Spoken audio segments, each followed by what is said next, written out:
Bem, aqui é o Sampaio de novo e a gente vai falar um pouquinho sobre sismos. Aliás, surge uma dúvida, né? Sismo ou terremoto? O termo sismo ele é mais geral. O termo terremoto significa um sismo de grande magnitude, uma magnitude acima de 6 graus na famosa escala Richter. O que são sismos?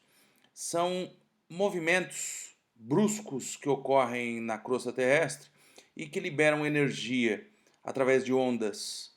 Uma ruptura gera isso. Os sismos podem ter várias origens. A origem tectônica, que tem a ver com o movimento das placas. Um vulcão pode gerar um tremor. A origem secundária se refere à acomodação de camadas de rochas que podem gerar um movimento. E os abalos induzidos, eles têm relação com o que o ser humano pode produzir. Por exemplo, no caso da detonação de um armamento nuclear, no caso de uma barragem de usina hidrelétrica que se rompe. Um sismo tem essa origem.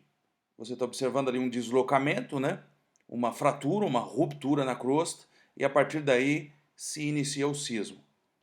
É o hipocentro, o ponto onde se inicia, né, a liberação dessa energia. A sua projeção na superfície a gente chama de epicentro. Então aqui está uma definição bem simples, né? O hipocentro é de onde se inicia o movimento das ondas e o epicentro é a sua projeção vertical na superfície.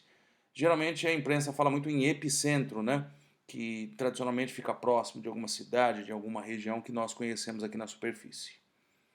Senhores, aqui estão alguns sismos registrados pelo Serviço Geológico Norte-Americano.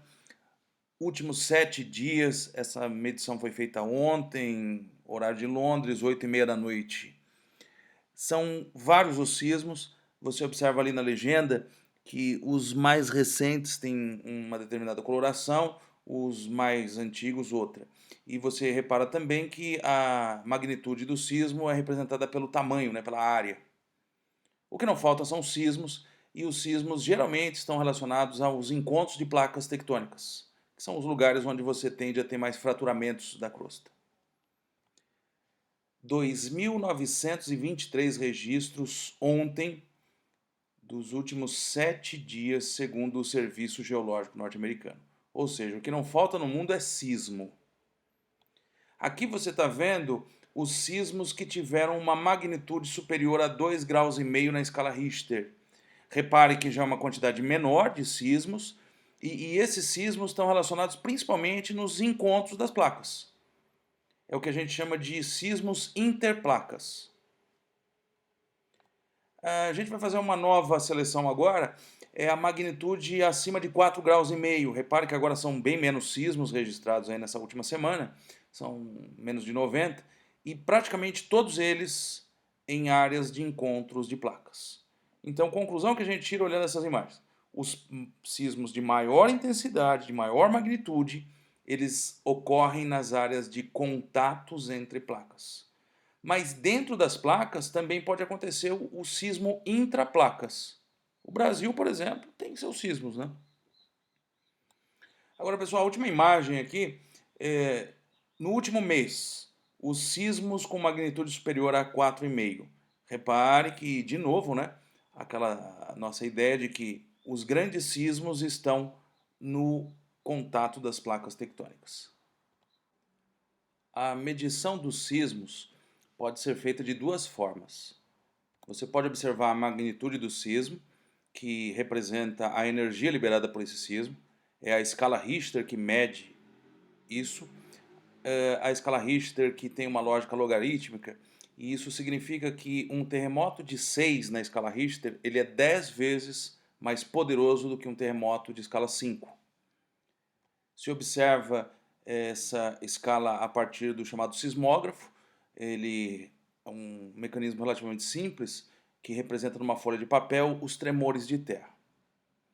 Tivemos grandes terremotos na história. O maior deles, o maior terremoto já registrado, aconteceu no Chile em 1960. A escala Richter dele ficou entre 9,4 e 9,6. Isso daí mata a ideia de que muita gente tem de que escala Richter vai até 9. Não existe um limite superior para a escala Richter. Esse foi o maior terremoto já registrado na história. O segundo maior terremoto ocorreu no Alasca, escala 9.2 Richter, um terremoto que também ocorreu nos anos 60 e que também ficou marcado na história. Os terremotos também podem ser medidos através de sua intensidade. A intensidade representa a destruição, o dano causado pelo terremoto. Existe uma escala que mede isso, que é a escala Mercalli, ela é mais antiga, ela hoje praticamente está em desuso, e ela varia de 1 a 12 em números romanos, de acordo com a observação direta dos estragos causados pelo terremoto. Um terremoto libera ondas, e essas ondas podem ser basicamente de duas formas. As chamadas ondas P, as ondas primárias, que são as ondas mais velozes que o terremoto libera. São ondas no sentido de compressão e de alongamento da crosta terrestre. Dá para você ver, inclusive na imagem lá embaixo, o dano causado, uma espécie de bloco diagrama, né? Existem, depois das ondas P, as ondas S. Tradicionalmente, num sismógrafo, primeiro se registra a onda P, depois a onda S. A onda S a gente chama de transversal. Ela chega depois porque ela é um pouco mais lenta. Além dessas ondas, que são as principais, as que mais nos chamam a atenção, existem também outras ondas liberadas por um terremoto que são as superficiais. Não nos cabe analisá-las, nunca vi isso em vestibular, então se você tiver um interesse, você pode estudar isso. Um sismógrafo, ele registraria mais ou menos isso depois de um terremoto. À esquerda, primeiro aparecem as ondas P, né? Depois as ondas S, que você nota que são ondas que literalmente balançam, né, a agulha de um lado para o outro. E depois vem as ondas de superfície no finalzinho aqui da nossa imagem. Um sismo pode causar várias consequências: desabamentos, liquefação, vulcanismo e tsunamis. Desabamento, eu acho que você entende mais ou menos o que deve ser. Liquefação acontece quando você tem um ambiente com solo encharcado e esse solo acaba se comportando como se fosse líquido, o que facilita ainda mais o deslizamento. Encostas podem sofrer muito com isso quando o solo está encharcado e ocorre um terremoto. Tudo desaba. Vulcão também pode gerar terremoto. Uma erupção vulcânica gera tremor. O tsunami, com certeza, é a consequência mais chamativa dos terremotos. É uma série de ondas de grande escala que ocorrem, e repare que eu coloquei aqui que são várias as suas causas, né? Deslizamento de terreno submarino, erupção vulcânica, degelo glacial, impacto de meteorito. Mas, com certeza, os principais tsunamis que ocorreram na história têm relação com os terremotos. Lembremos-nos dos dois grandes terremotos registrados na história, e eu coloco aqui o terceiro e o quarto maiores, que tiveram escala 9.1 e são deste século, né? Em 2004 e em 2011. Todos esses quatro grandes terremotos geraram tsunamis, especialmente os terremotos que ocorreram neste século. O terremoto de 2004 gerou um grande tsunami que afetou a Indonésia. Milhares de mortes causadas. Já o de 2011 alcançou o Japão e causou enormes danos. Até hoje as pessoas se lembram da usina de Fukushima, que foi afetada tanto pelo terremoto quanto pelo tsunami provocado pelo terremoto. Aqui a gente vai observar agora como um tsunami ocorre. Primeiro, ocorre um terremoto no fundo do oceano. Observe na imagem e a gente vai acompanhá-lo. Esse terremoto desloca um volume de água e empurra-o para cima. Aliás, o termo é empurrão mesmo. Isso tudo desencadeia uma oscilação que desenvolve debaixo d'água em grande velocidade, ou seja, começa a velocidade da onda.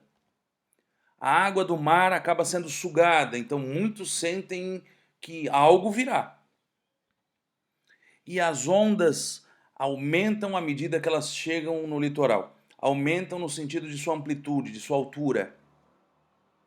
É mais ou menos isso que vai acontecer. Repare, essa imagem a gente pegou de um site japonês, mesmo porque o termo tsunami nasceu no Japão, né? Significa onda de porto, porque os portos geralmente são os que mais sofrem quando acontece esse fenômeno. E note o seguinte, essa tabela mostra que quanto mais profundo o oceano, mais rápida a onda. Quanto mais raso o oceano, mais lenta a onda. Mas ao mesmo tempo, acontece um outro fenômeno. Quanto mais profundo o oceano, menor a altura da onda. E quanto mais raso o oceano, maior a altura. Isso faz com que a onda que se origina numa região mais central do oceano, ela vá ganhando amplitude e quando ela quebra no litoral, ela vai causar grandes danos. Ok? Pessoal, era isso que eu precisava de passar para vocês. Sismos, consequências de sismos. E a gente fica agora com o nosso resumo.